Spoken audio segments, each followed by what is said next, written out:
Hello and welcome to the Wednesday, December 18th, 2019 edition of Tesla Daily, unofficial Tesla podcast. My name is Rob Maurer. Of course, today we are talking about Tesla hitting its all-time high stock price. We have an acceleration boost, as well as an end-of-quarter delivery push, and some information on Cybertruck via Twitter. Tesla stock, of course, continued to climb today, finishing the day up 3.74% to $393.15.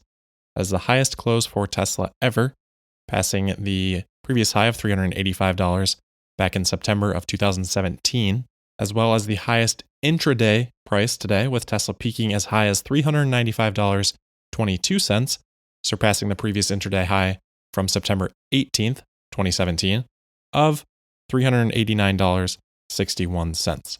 At the same time, Tesla's market cap today, for the first time ever, crossed the $70 billion threshold. Tesla's initial public offering was back in June of 2010, so we're coming up on 10 years of Tesla being a public company, about 9.5 now. So with the new all-time high today, I was curious how Tesla's return over that period of time has compared to the broader stock market. Since the IPO, at $17 per share, Tesla is up about 2,200%, or 23 times. The return for the S&P 500 over that period of time, including dividends, is 270%. So close to 4 times return versus the 23 times for Tesla. Now, obviously, a newer company like Tesla at that point in time, they'd still been in business for a reasonable amount of time, but newer compared to the broader context of the S&P 500. There's definitely going to be more upside in that situation as well as more risk.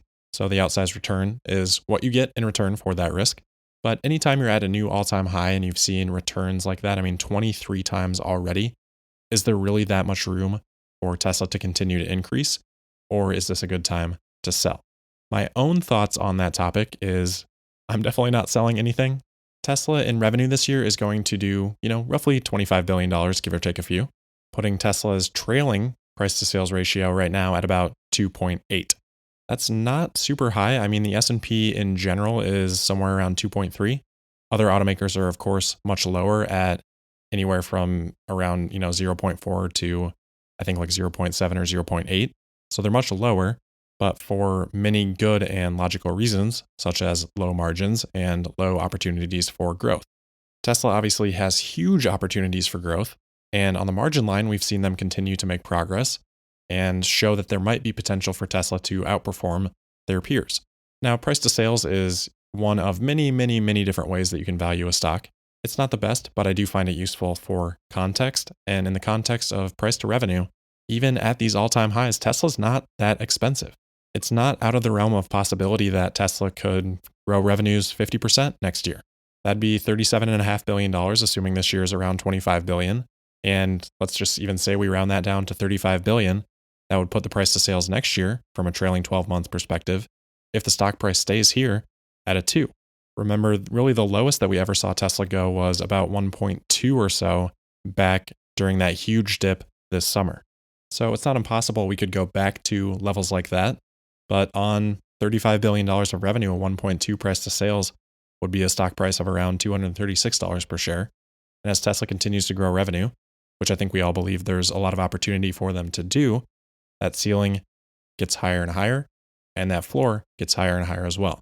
And then if Tesla can successfully demonstrate the ability to outperform their peers from a margin perspective, you pair that with the growth outlook, as well as more of this competition coming into play and having to actually finally compete with Tesla to the point where Tesla is able to demonstrate their superiority and assure more of that growth in the future, reducing risk, it becomes pretty easy to justify those higher price to sales ratios. So, all this is just a long way of saying what I think we all already know. I'm still very bullish on Tesla, even at these levels. I don't assess the stock from a technical perspective, really, but I do think it's interesting that Tesla was able to pass through that all-time high with some pretty good force today, and then didn't really taper off at all towards the end of the day. Yeah, it fell by $1 or $2, but to close that closely, I think is a good sign. What could be tricky is that, of course, now we're right up against another real psychological barrier with the $400 per share level. That's going to be a really interesting one to watch as well.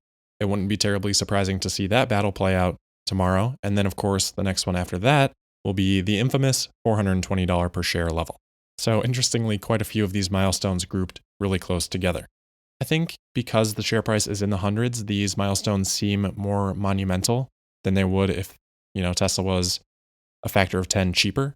A stock going from, let's say, $38 to $42 just doesn't seem to have the weight to it that going from $380 to $420 does. But those are obviously the same percent movements.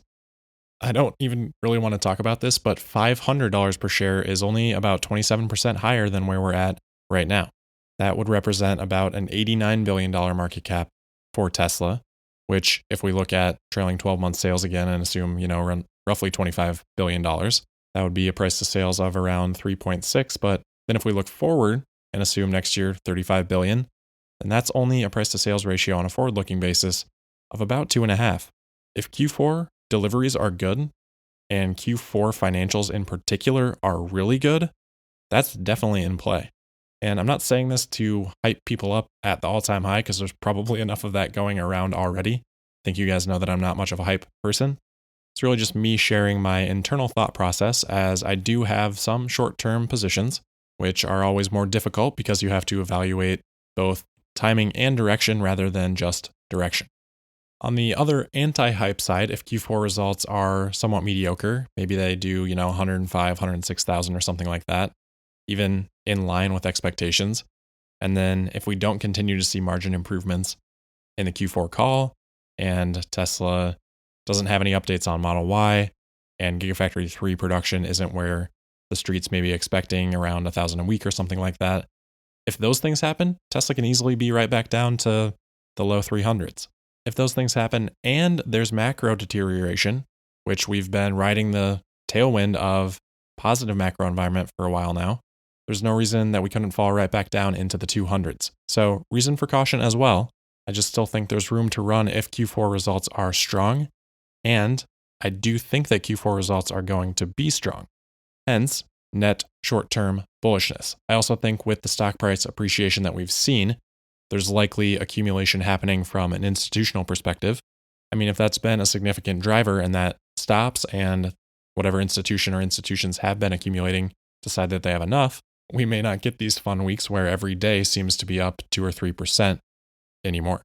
Or maybe we'll get news that some other major investor has acquired a 5% stake, which requires disclosure. So I think that can kind of go either way as well. The main point here being there's volatility, should be expected, and there's room on both ends. All right, so let's move on before I continue to talk in circles on the stock any longer. Tesla today released an interesting over-the-air software option for the dual motor all-wheel drive non-performance Model 3s.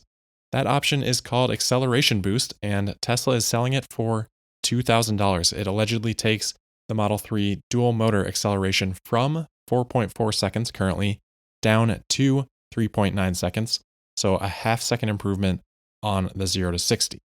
The problem with this is that many people have already been able to get a faster than 4.4 second 0 to 60 out of the dual motor Model 3. Motor Trend tested it and got 4 seconds flat. So the question then becomes, okay, if it's already getting 4 seconds, is this going to bring me down to 3.9? Or is this truly going to cut a half second off of that 4.0 time? Based on the early feedback from owners that have already converted on this option, which apparently just happens pretty much instantaneously, it does appear that the improvement is significant. So my guess is it's something more similar to going from 4.0 to 3.5 than 4.0 to 3.9. Obviously, we'll need to wait and see some actual testing on that, but an encouraging sign. And this is something that's going to contribute then to the bottom line for Q4. It'll be straight margin, and I haven't sat down to do the math on it, but Electrek has a poll in their article on this topic asking if you'd upgrade with this acceleration boost, and 50% of respondents out of about almost 1,500 now have said no. And then another 28% have said not sure yet, with about 22% saying yes. So I'd imagine the take rate would be higher for respondents to this survey. But even if 10 or 20% convert on this option, you're probably looking at tens of thousands of Model 3s, meaning tens of millions of dollars to the bottom line, potentially in Q4. without sitting down and really analyzing it, I think it could be somewhere in the ballpark of even 0.5% of margin for the quarter. So pretty significant. When we talk about things like Tesla's price to sales ratio and why they deserve to have a higher price to sales ratio than other automakers, prime example right here. Next up, we do have a leaked email from Tesla. This one is not from Elon though. This is from VP of Manufacturing, Bert Brueggemann, about end of quarter deliveries. It reads, quote, subject, Q4 delivery volunteers needed. Delivery is still facing a significant shortage of volunteers over the final weeks of the month, particularly from Friday, December 20th to Tuesday, December 31st. If you are able to help, please sign up below. Thank you for your support. B. End quote. There was then also apparently a volunteer form attached with logistical things like shift timing. So this was reported by Business Insider. They claim to have seen this email. I don't think there's any major story here. I think this is pretty much par for the course for Tesla at the end of the quarter. Maybe not every single quarter, but when we're looking at a quarter like Q4, and it seems like Tesla's trying to deliver pretty much everything they possibly can based on how some of the international batching and stuff has seemed to line up this quarter, plus the combination of, I'm sure, some employees being off for the holidays at the end of the quarter. This sort of an email is completely unsurprising. The last thing today is a tweet that Elon responded to about the Cybertruck that had some interesting questions in there. It was a 3-part question, reading, quote, can the Cybertruck pump the HVAC to the truck bed when the tonneau cover is closed for sleeping and camping? Is there access from the second row? Also, does it have the biodefense filter system? To which Elon responded, quote, yes, probably, and partially, end quote.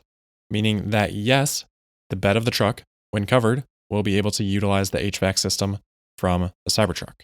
And there will probably be some access from the second row into the back bed, and it will partially have the biodefense filter system. So a little bit unclear what exactly that means. Maybe that would be for the interior, but not for the bed of the truck. I think this is really exciting news for a lot of people, specifically the HVAC news. Definitely one of the more common questions that I've seen out there about the Cybertruck, and definitely adds a lot of flexibility and utility to the vehicle that can't really be matched by an internal combustion engine vehicle. So really nice to see Elon confirm that. But that is it for today. As always, thank you for listening. I'd also encourage you to follow me on Twitter at Tesla Podcast. If you have questions or feedback, you can send those to me at tesladailypodcast@gmail.com. And if you want to support the podcast, you can find out more about doing that at patreon.com/TeslaDailyPodcast. Don't forget to subscribe, and I'll see you tomorrow for the Thursday, December 19th episode of Tesla Daily. Thank you.